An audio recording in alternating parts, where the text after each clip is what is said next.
जय श्री राम। मैं श्री रामचरित्र मानस में क्या लिखा हुआ है ये बातें आप तक पहुंचाने की कोशिश कर रहा हूँ। 1975-76 में जब मैं छोटा था तो मेरी माँ कहती थी मुझे रामायण सुना, क्योंकि वो पढ़ नहीं सकती थी। फिर वो तिवारी में बैठ जाते थे, मैं रामायण लेके पढ़ता था, जो लिखा हुआ था पढ़ देता था। उसके तो समझ में आ जाती थी, पर मेरे को समझ में नहीं आती थी।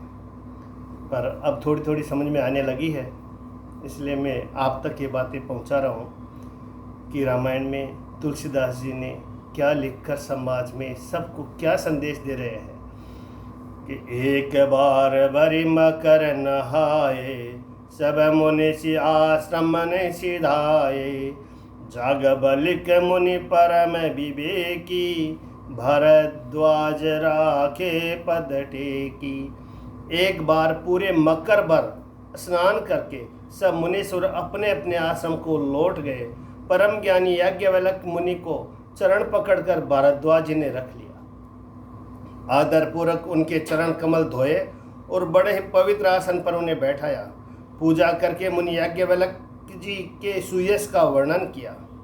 फिर अत्यंत पवित्र और कोमल वाणी से बोले, हे नाथ, मेरे मन में एक बड़ा संदेह है। वेदों का तत्व सब आपकी मुट्ठी में है, अर्थात आप ही वेद का तत्व जानने वाले होने के कारण मेरा संदेह का निवारण कर सकते हैं। पर उस संदेह को कहते मुझे भय और लाज आती है। भय इसलिए है कि कहीं आप यह न समझे कि मेरी परीक्षा ले रहा है। लाज इसलिए है कि इतनी आयु बीत गई, अब तक ज्ञान न हुआ, और यदि नहीं कहता हूँ तो बड़ी हानि होती है, क्योंकि अज्ञानी बना रहता हूँ। हे प्रभु, संत लोग ऐसी नीति कहते हैं और वेद पुराण तथा मुनिजन भी यही बतलाते हैं कि गुरु के साथ छिपाव करने से हृदय में निर्मल ज्ञान नहीं होता। यही सोचकर मैं अपना अज्ञान प्रकट करता हूँ। हे नाथ, सेवक पर कृपा करके इस अज्ञान का नाश कीजिए। संतों, पुराणों और उपनिषदों ने राम नाम के असीम प्रभाव का ज्ञान किया है। कल्याण स्वरूप ज्ञान और गुणों की राशि अविनाशी भगवान शंभु निरंतर राम नाम का जप करते रहते हैं। संसार में 4 जाति के जीव है। काशी में मरने से सभी परम पद को प्राप्त करते हैं। हे मुनिराज, वह भी राम नाम की ही महिमा है, क्योंकि शिवजी महाराज दया करके काशी में मरने वाले जीव को राम नाम का ही उपदेश करते हैं। इसी से उनका परम पद मिलता है। हे प्रभु, मैं आपसे पूछता हूँ कि वे राम कौन है? हे कृपा निदान, मुझे समझाकर कहिए। एक बार तो अवध नरेश दशरथ जी के कुमार हैं। एक राम तो अवध नरेश दशरथ जी के कुमार है। उनका चरित्र सारा संसार जानता है। उन्होंने स्त्री के विरह में अपार दुख उठाया और क्रोध आने पर युद्ध में रावण को मार डाला। हे प्रभु, वही राम है या और कोई दूसरे है जिनको शिवजी जपते हैं? आप सत्य के धाम हैं और सब कुछ जानते हैं। ज्ञान विचार कर कहिए। जैसे हे नाथ, जिस प्रकार से मेरा यह भारी भ्रम मिट जाए, आप वही कथा विस्तार पूर्वक कहिए। इस पर याज्ञवल्क्य जी मुस्कुरा कर बोले, श्री रघुनाथ जी की प्रभुता को तुम जानते हो। तुम मन, वचन और क्रम से श्री राम जी के भक्त हो। तुम्हारी चतुराई को मैं जान गया। तुम श्री राम जी के रहस्यमय गुणों को सुनना चाहते हो, इससे तुमने ऐसा प्रश्न किया मानो बड़े ही मूढ़ हो। हे तात, तुम आदर पूर्वक मन लगाकर सुनो। मैं श्री राम जी की सुंदर कथा कहता हूँ। बड़ा भारी अज्ञान विशाल महिषासुर है और श्री राम जी की कथा उसे नष्ट कर देने वाली भयंकर काली जी है। श्री राम जी की कथा चंद्रमा की किरणों के समान है, जिस संत रूप चकोर सदा पान करते हैं। ऐसा ही संदेह पार्वती जी ने किया था, तब महादेव जी ने विस्तार से उसका उत्तर दिया था। अब मैं अपनी बुद्धि के अनुसार वही उमा और शिवजी का संवाद कहता हूँ। वह जिस समय और जिस हेतु से हुआ उसे, हे मुनि, तुम्हारा विषाद मिट जाएगा।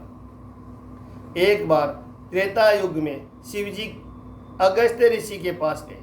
उनके पास जगजननी भवानी सती जी भी थी।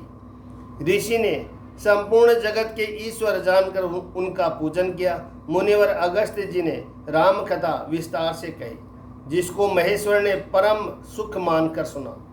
फिर ऋषि ने शिव जी से सुंदर हरि भक्ति पूछी और शिव जी ने उनका अधिकारी पाकर रहस्य सहित भक्ति का निरूपण किया।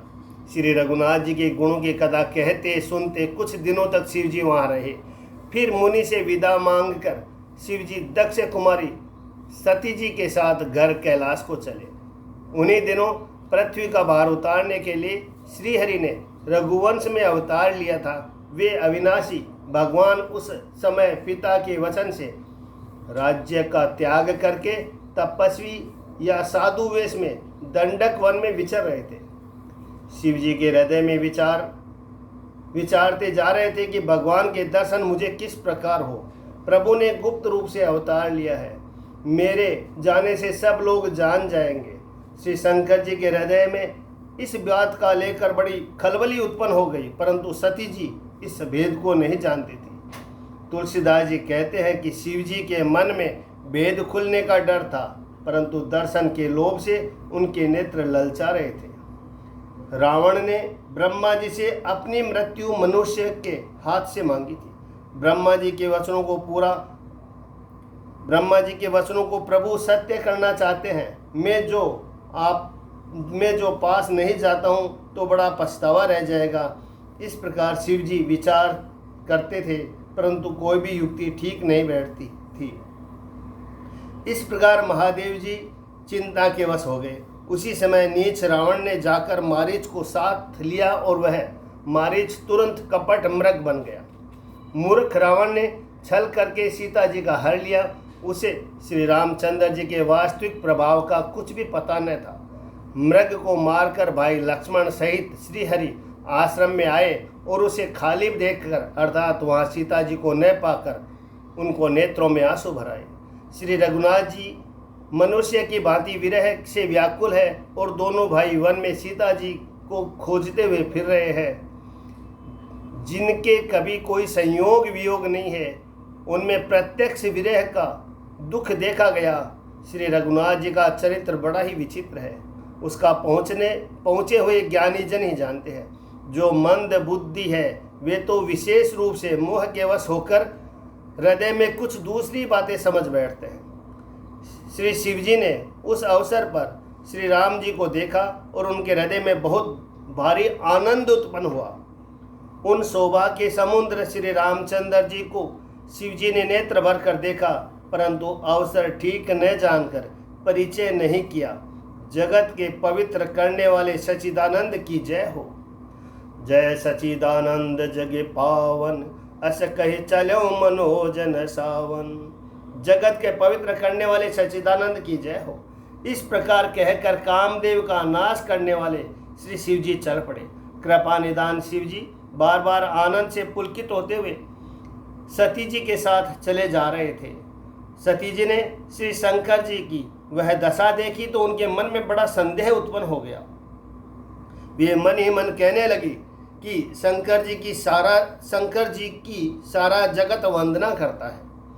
वे जगत के ईश्वर है, देवता है। मनुष्य मुनि सब उनके प्रति सिर नवाते हैं। उन्होंने एक राजपुत्र को सच्चिदानंद परम धाम कहकर प्रणाम किया और उसकी शोभा देखकर वे इतने प्रेममग्न हो गए कि अब तक उनके हृदय में प्रीति रोकने से भी नहीं रुकती। जो ब्रह्म सर्वव्यापक, माया रहित, अजन्मा, अगोचर, इच्छा रहित और भेद रहित है और जिसे वेद भी नहीं जानते, क्या वह देह धारण करके मनुष्य हो सकता है? देवताओं के हित के लिए मनुष्य शरीर धारण करने वाले जो विष्णु भगवान हैं, वे भी शिव जी की ही भांति सर्वज्ञ है। वे ज्ञान के भंडार, लक्ष्मीपति और असुरों के शत्रु भगवान विष्णु क्या अज्ञानी की तरह स्त्री को खोजेंगे? फिर शिव जी के वचन भी झूठे नहीं हो सकते। सब कोई जानते हैं कि शिव जी सर्वज्ञ है। सती के मन में इस प्रकार अपार संदेह उठ खड़ा हुआ। किसी तरह भी उनके हृदय में ज्ञान प्रादुर्भाव नहीं होता था। यद्यपि प्रकट न कहूँ भवानी, हरि हर अंतर जामी सब जानी। सुनहि सती तब नारी सुबाहु, संशय असन धरे उरकाऊ। यद्यपि भवानी जी प्रकट कुछ नहीं कहा, पर अंतर्यामी शिव जी सब जान गए। वे बोले, हे सती सुनो, तुम्हारा स्त्री स्वभाव है, ऐसा संदेह मन में कभी न रखना चाहिए। जिनकी कथा का अगस्त्य ऋषि ने गान किया और जिनकी भक्ति मैंने मुनि को सुनाई, वे वही मेरे इष्ट देव श्री रघुवीर जी है, जिनकी सेवा ज्ञानी मुनि सदा किया करते हैं। मुनि धीर जोगी सिद्धि संतत विमल मन जय द्यावही। कहनेति निगम पुराण आगम, जासु कीरति गावही। अवतर्यों अपने भगत हित, निज तंत्र नित्य रघुकुल मणि। ज्ञानी मुनि योगी और सिद्धि निरंतर निर्मल चित्त से जिनका ध्यान करते हैं तथा वेद और पुराण शास्त्र नेति नेति कहकर जिनकी कीर्ति गाते हैं, उन्हीं सर्वव्यापक समस्त ब्रह्मांडों के स्वामी मायापति नित्य परम स्वतंत्र ब्रह्म रूप भगवान श्री राम जी ने अपने भक्तों के हित के लिए अपनी इच्छा से रघुकुल के मणि रूप में अवतार लिया है। यद्यपि शिव जी ने बहुत बार समझाया, फिर भी सती जी के हृदय में उनका उपदेश नहीं बैठा। तब महादेव जी ने मन में भगवान की माया का बल जानकर मुस्कुराते हुए बोले,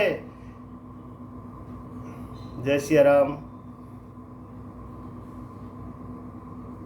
जो तुम्हारे मन अति संदेहु, तो किन जाय परीक्षा लेहु। जो तुम्हारे मन में बहुत संदेह है, तो तुम जाकर परीक्षा क्यों नहीं लेती। जब तक तुम मेरे पास लौट आओगे, तब तक मैं इसे बड़ की छाह में बैठा हूँ। जिस प्रकार तुम्हारा यह अज्ञान जनित भारी भ्रम दूर हो, भली भांति विवेक के द्वारा सोच समझकर तुम वही करना। शिव जी की आज्ञा पाकर सती चली और मन में सोचने लगी कि भाई क्या करूं, कैसी परीक्षा लूं। इधर शिव जी ने मन में ऐसा अनुमान किया कि दक्ष कन्या सती का कल्याण नहीं है। जब मेरे समझाने से भी संदेह दूर नहीं होता, तब मालूम होता है विधाता ही उल्टे है, अब सती का कुशल नहीं है। हो इही सोई जो राम रचि राखा, को करी तरक बढ़ावे शाखा। अस कही लगे जपन हरि नामा, गई सती जह प्रभु सुख धामा। जो कुछ राम ने रच रखा है वही होगा, तरक करके कौन शाखा विस्तार बढ़ावे। मन में ऐसा कहकर शिव जी भगवान श्री हरि का नाम जपने लगे और सती जी वहाँ गई जहाँ सुख के धाम प्रभु श्री रामचंद्र जी थे। जय सिया राम। श्री राम जय जय राम।